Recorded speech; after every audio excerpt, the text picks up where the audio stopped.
endividamento e o índice de inadimplência entre as famílias brasileiras atingiram em agosto o maior patamar em mais de 10 anos, segundo uma pesquisa que foi divulgada pela Confederação Nacional do Comércio.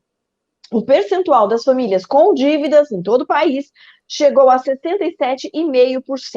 Não está muito diferente do que estava em 2019, que era 3% menos do que é hoje. Mas tem muita gente devendo. O indicador considera aí como dívidas compromissos que as pessoas têm com o cheque especial, com o cartão de crédito, com os carnês de lojas, com empréstimos pessoais, prestação de carro e seguro. Gente, eu devo uma porção dessas coisas. Bom, tem uma parcela dessas pessoas que diz que não vai conseguir pagar de jeito nenhum. São pelo menos 12% de brasileiros que já estão assumindo que estão endividados. Devo, não nego, pago quando eu puder. Mas, olha só, será que foi só a pandemia que fez todo esse estrago na economia das famílias? E como é que a gente faz para renegociar dívidas em plena pandemia, quando muitos perderam o emprego e estão absolutamente sem renda? Para responder a estas outras questões, nós convidamos a socióloga e economista Silvia de Souza Leite, que mais uma vez atende a gente e é sempre uma alegria recebê-la. Silvia, seja bem-vinda. Muito obrigada pelo convite, Gislaine. É um assunto que a gente não pode deixar de falar, né, sobre, né?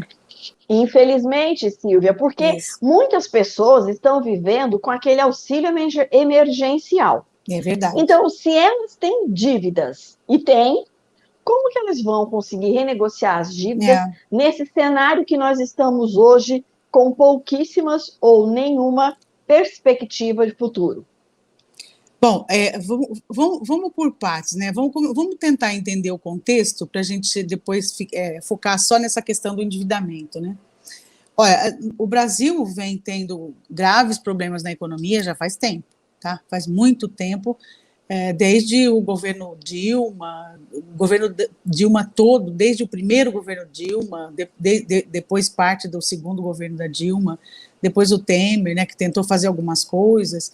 Pois agora com o Bolsonaro, que teve a infelicidade de, além de ter uma crise, ainda ter essa pandemia, e a nossa situação econômica, ela é grave também porque os outros países estão vivendo a mesma situação, então não somos apenas nós, né?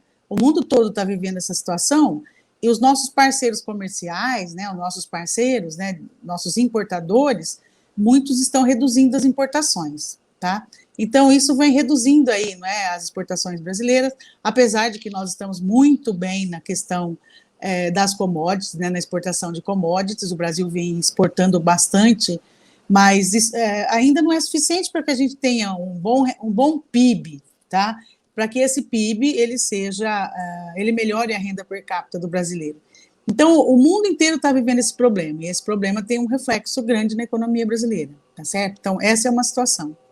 A segunda situação que nós vivemos é a situação do desemprego causado por toda essa crise e acentuado pela pandemia. Então, ontem eu conversava com um repórter da CBN e ele estava me dizendo que houve um aumento no número de ofertas de emprego, né, aqui em Catanduva, e uma oferta até assim, bastante significativa, né? O que significava isso? E aí eu falei para ele, dá uma olhadinha nos dados, né, de março a abril, mais ou menos. Aí ele olhou, então houve uma queda muito grande em março a abril. Eu falei, então, isso é o que aconteceu, foi o seguinte, quando começou a pandemia, as empresas, elas acabaram dispensando os funcionários, principalmente o setor de serviços, que onde hoje é o número maior de contratações, né? E o que aconteceu? Aconteceu que muitos desses serviços, eles têm que ser prestados dentro da casa do contratante, né? E aí as pessoas não deixavam entrar, então muitos serviços ficaram sem ser realizados, e agora, com essa situação um pouco melhor, os serviços eles estão sendo novamente contratados, e as empresas elas estão contratando mais trabalhadores para poder dar conta da demanda. Então, o desemprego hoje no Brasil, apesar de que alguns setores começam a se recuperar, hoje, por exemplo, o governador Dória deu uma entrevista e disse que mais de 13 mil novas empresas foram criadas agora nesse momento de pandemia, tá certo? E que o fechamento das empresas caiu. Então, significa mais empregos, né? 13 mil novas empresas, mais empregos, tá? Mais arrecadação de impostos, né? Mais gente com dinheiro para gastar. E aí o comércio também acaba vendendo bastante, os serviços acabam vendendo bastante. Então, se você pegar tudo e olhar, você vai olhar assim, ó, crise, né, no mundo inteiro, pandemia no mundo inteiro, crise no Brasil, pandemia no Brasil, empregos sendo desaparecendo, empregos aparecendo. Então, o que está acontecendo? O que é que no final das contas a gente consegue enxergar? A gente consegue enxergar o seguinte, olha, o desemprego hoje, se você juntar o desemprego formal, tá? Que passa de 14%, que é o dado do IBGE. Se você pegar os desalentados, que são aqueles que nem procuram mais trabalho porque não conseguem encontrar, e se você somar os informais, que hoje chega a mais de 34%, tá? Das pessoas desempregadas, nós vamos passar de 45 milhões de pessoas, Gislaine, desempregadas. Tá? Muitos desses estão conseguindo receber o auxílio do governo. Quer dizer, então, o auxílio do governo, ele deu uma aliviada naquilo que é essencial. Então, as famílias passaram a receber aquele auxílio, e com esse auxílio eles passaram a comprar o que é mais importante, que é comida. Então, o mais importante é o instinto, né? O mais importante é esse, eu vou comprar comida. E tem uma pesquisa comida também... e remédio, né, Silvia? Que mostra que esses dois setores não sentiram tanto o impacto. Então, a população que recebe até 2 salários mínimos, ela gasta 70% dessa renda, ela gasta com comida, certo? Ela gasta com comida. Então, vê o que sobra para você pagar as outras contas. Aí você vai assim, então se justifica o endividamento. É óbvio que se justifica o endividamento. Ninguém está devendo porque não quer pagar, está devendo porque não pode pagar. E não pode pagar mesmo, tá? As pessoas, é o que você disse, olha, devo, não nego, pago quando eu puder. E quando é que eu vou poder? Não sei, eu faço nem ideia. Quando é que essas pessoas vão poder acertar essa situação na vida, sabe? Porque primeiro elas precisam recuperar o emprego. As que estão desempregadas vivendo de auxílio. Depois, elas precisam começar a acertar aquilo que é mais importante. Por exemplo, aluguel. O crédito pessoal, os boletos, isso vai ficando para depois, né? Os empréstimos, prestação do carro, isso vai ficando. Então, ela vai pagando o que é mais importante, ela vai fazer uma lista das prioridades e vai começar a pagar. Quando que vai chegar ao ponto, né, de você ter uma redução desse percentual de famílias tão endividadas? Olha, Gislaine, vai demorar bastante, porque como você mesmo disse no começo, não é de hoje, tá? Não é de hoje. Faz pelo menos uns 8 anos que o endividamento da população ele está só aumentando. Ou seja, se você olhar para o lado do endividamento na vida, na saúde das finanças, né, pessoais, você vai dizer assim, olha, está todo mundo com as finanças pessoais aí doentes, porque as pessoas não conseguem nem pagar aquilo que é mais importante. Ô, Silvia, tem muita gente que fica preocupado demais porque deve o aluguel, porque deve a conta de luz, porque deve outras contas que, por exemplo, o crediário, o carro, a prestação do carro, enfim. Existe algum jeito de renegociar, de conversar? Existem mecanismos de estender isso, de empurrar isso adiante, que as pessoas podem se valer para que elas também não sofram tanto se martirizando porque devem e não conseguem pagar? Conseguem sim, Gislaine, conseguem sim.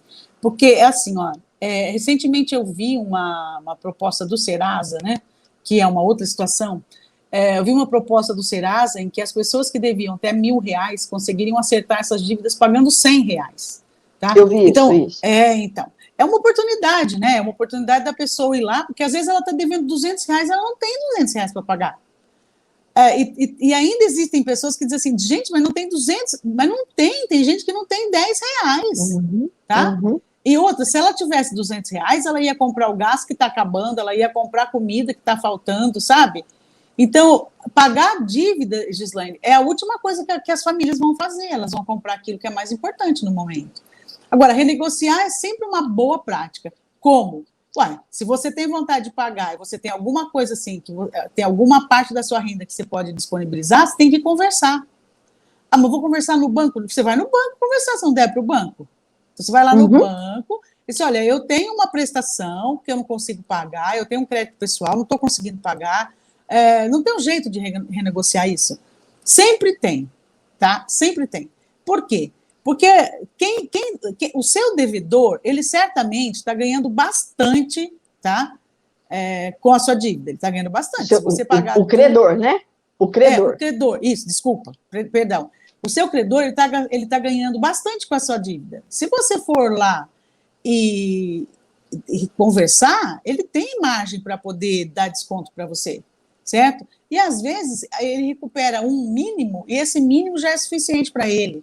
E para você é muito importante. Então tem que conversar com o banco, com a financiadora, seja com quem for, vai conversar, sabe? E vai muito conversar importante, Silvia, e muito importante, infelizmente o nosso tempo já está terminando, mas é muito importante que as pessoas tenham a consciência de que elas não podem contrair novas dívidas. Ah, sem dúvida. Nunca, jamais. Qualquer dinheiro que sobrar vai primeiro pagar o que deve, sabe? Contrair novas dívidas, nem pensar, nem pensar. Mesmo porque, se você está conseguindo manter o básico, o essencial, mantenha o básico e essencial e só. Agora é o que dá para fazer, sabe? E desse por feliz. Exatamente. E olha, tudo que vocês falaram, olha, é conta de luz, é aluguel, é a comida da família, sabe? Então, é muita coisa para a pessoa pagar. E o que ela deve, se ela não paga, o nome dela aí depois fica comprometido, e se ela precisar mais tarde fazer uma compra verdadeiramente importante, ela não consegue. Então, jamais. Novas dívidas, nem pensar. Tá? Vamos pagar primeiro as que a gente já conhece, né? Ô, Silvia, mais uma vez, obrigada pela sua disponibilidade de estar com a gente no Simples Assim. Foi uma alegria ter você aqui mais uma vez. Um beijo.